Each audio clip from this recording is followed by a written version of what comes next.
በጣም አመሰግናለሁ አርበኛ አስረስ ማረዳምጤ። ብዙ ነገሮች ተከስተዋል። ለማንኛውም ወቅታዊ አቋማችሁ ቁመናችሁ በአጠቃላይ ከወታደራዊ እንቅስቃሴዎች ከውጊያ ከስልጠና ከተለያዩ ጉዳዮች አንፃር አሁን ላይ ያላችሁበት ሁኔታ ዝርዝር መረጃ ካለ አመሰግናለሁ መሳይ። እንዳልከው ስራዎች ሲከናወኑ ቆይተዋል። በዋናነት በቅርብ ጊዜ ወዲህ የኃይል ግንባታ ስራችን በተጠናከረና በተደራጀ መንገድ እየተሰራበት ነው የሚገኘው። በተለያዩ ቀጠናዎች ፕሮፌሽናል በሆነ መንገድ የፋኖ ሰራዊትን ማሰልጠንና የማደራጀት ስራው ተጠናክረው ቀጥለዋል። ለ6-7 ወራት እና ከዛም በላይ መደበኛ የሆነ የውጊያ ስልትን ወታደራዊ ዲሲፕሊንና ፖለቲካዊ ስልጠና የወሰዱ በኮማንዶ ደረጃ በተለያዩ ቦታዎች የሰራዊት አባላትን አስመርቀን ለግዳጅ ዝግጁ ማድረግ ተችሏል። ከዚህ ጎን ለጎን ሌሎች የአደረጃጀት ስራዎችን ህዝብ ጋር የሚከናወኑ ስራዎችን የአስተዳደራዊ ጉዳዮችንም በመስራት ላይ ነው የምንገኘው። ውጊያዎችም እንደቀጠሉ ናቸው።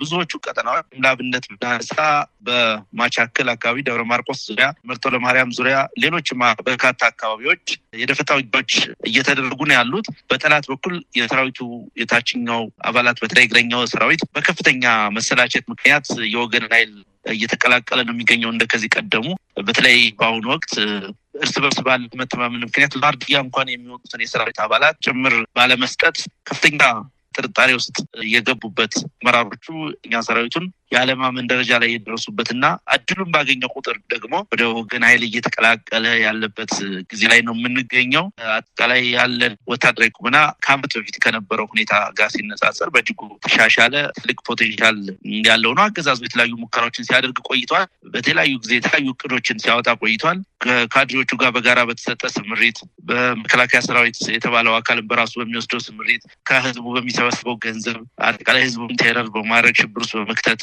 አያይሉን እና ድሮን ቴክኖሎጂም ጭምር በመጠቀም በርካታ ሙከራዎችን ለማድረግ ጥረት አድርጎ ነበረ። እስካሁን በተደረጉት ሙከራዎች አንዳችም ተጨባጭ ለውጥ አላመጣም። በጥቅሉ እንግዲህ በውጤቱን በጥቂት ግዛት ውስጥ የምናየው በወገን በኩል ከፍተኛ የሆነ የኃይል እድገት የታየበት ወቅት ነው የምንገኘው። በዚህ ባለፉት ሳምንታት ወደ ግዳጅ የገባው ሰራዊታችን በሙሉ አቅሙ ወደ ውጊያዎች ሲሳተፍ መሰረታዊ የሆኑ ለውጦች ይመጣሉ እንደሚመጡ በእርግጠኝነት ነው መናገር የሚቻለው። አሁን ካለንበት የመዋጋት ሞራል አኳያ ካለን ሎጂስቲክስ እና የመሳሪያ ተተኳሽ አቅም አንጻር ከዚህ በፊት ከተገኙ ድሮች በተሻለ ድሎች እንደሚገኙ እርግጠኛ ነኝ። ያ እንዲመጣ የተለ አመራር በጣም በፍጥነት በጣም ጥበብ በተሞላበት መንገድ ትግል መምራት ስለሚያስፈልግ ያንን ለማድረግ የምንችለውን ሁሉ 24 ሰዓት እየሰራን ነው የምንገኘው። አጠቃላይ ያለንበት ሁኔታ ይሄንን ነው የሚመስለው።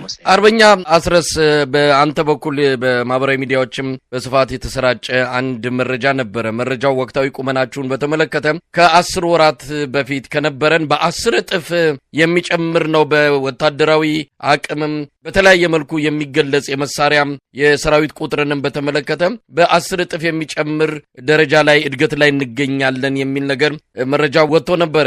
ይህ ትልቅ ውጤት እንደሆነ ተጠቅሷል።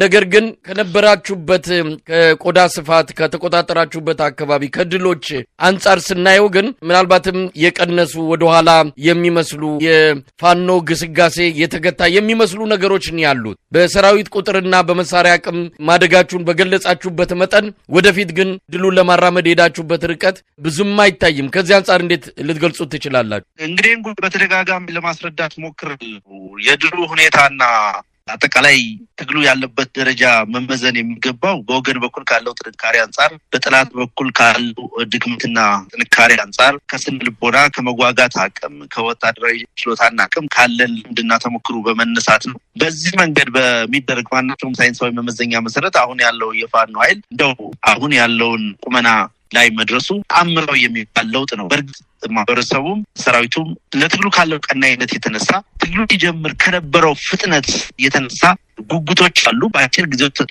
ጊዜ ውስጥ የብልጽግና ሰራዊት ተንኮራክቶ ሰላምና ስታቢሊቲ ሀገር ላይ እንዲመጣ ይፈልጋል።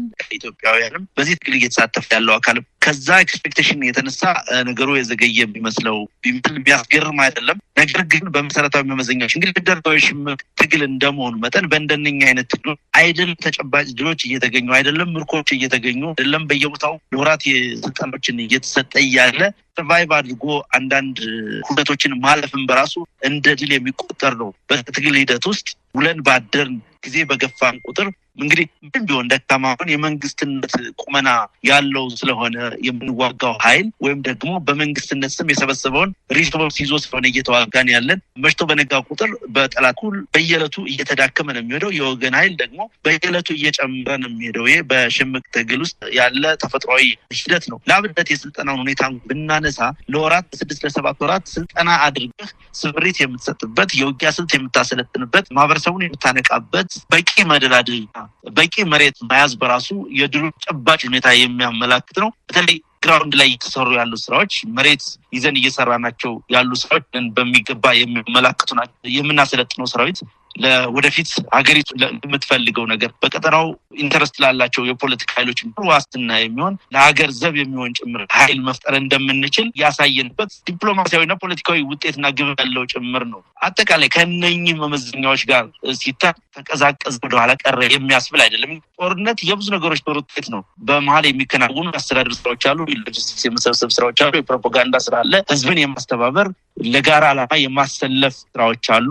እነኚህ ሁሉ ስራዎች ተሰርተው ውጊያው የሰዓታት ሊሆን ይችላል፣ የጥቂት ቀናት ሊሆን ይችላል። ስለዚህ በእነዛ በሰዓታትና በቀናት የሚደረገውን ውጊያ ሁኔታ የሚወስኑት ውጤቱን የሚወስኑት ግን ከዛ በፊት የሚከናወኑት አጠቃላይ የዝግጅት ስራዎች የስነ ልቦና ስራዎች ናቸው። አሁን ባለው ተጨባጭ ሁኔታ የጠላት ሰራዊት በከፍተኛ ደረጃ የመዋጋት ሞራሉን እያጣ ያለበት ወቅት ነው። ኢፌክት እያደረገ ያለበት ወቅት ነው። በነገራችን ላይ አንድ መዘንጋት የሌለበት ነገር በርካታ ከተሞች አማራ ክልል ውስጥ የመከላከያ ሰራዊት ነኝ የሚለው አካል ሰፍሮ ቢገኝም ሰፈረባቸው ቦታዎች ሁሉ የተቆጣጠራቸውን ህንፃዎችን የተቆጣጠራቸው ቢሮዎችንና ሌሎች ተቋማትን ሽግ አድርጎ ነው ያለው። የጥይት ስቶር፣ የጦር መሳሪያ ስቶር፣ የታንኮች እና የወታደሮች ተሽከርካሪዎች ጋራጅ አድርጎቸው ነው የሚገኘው እና የትኛውም ቦታ ላይ እንደ መንግስት አክት የሚያደርግበት የትኛውም ቦታ ላይ መንግስታዊ አገልግሎት መሰረታዊ የመንግስት አገልግሎት የሚሰጥባቸው ነባራዊ ሁኔታዎች የሉም። ሁሉም ከተሞች ላይ ባህር ዳርን ጨምሮ በጊዜው ውጊያ የሚደረግባቸው ናቸው። እንግዲህ ባህር ዳር ላይ እንኳን በመቶዎች የሚቆጠር ሰራዊት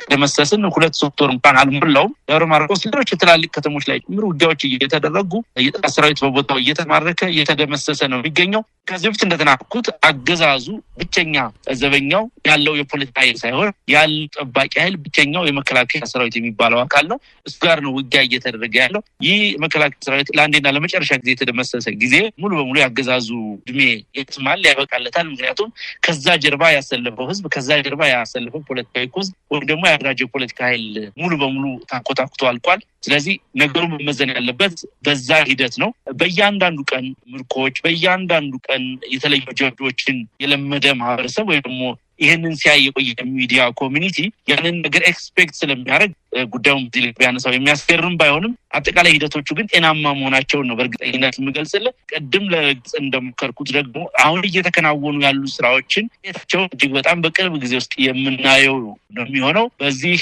የዚህ ትግል ደጋፊዎችም ሆነ ይህንን ውይይት እየሰሙ ያሉ አድማጮቻችን በእርግጠኝነት ማረጋግጥላቸው ነገር ቢኖር በአጭር ጊዜ ውስጥ ተጨባጭና ወደፊት ሊሻገሩ የሚችሉ ድሎችን ለመያዝ ለመጨበጥ የሚያበቃ በቂ ቅድመ ዝግጅት እየተደረገ ነው ያለው በሁሉም ቀጠናዎች።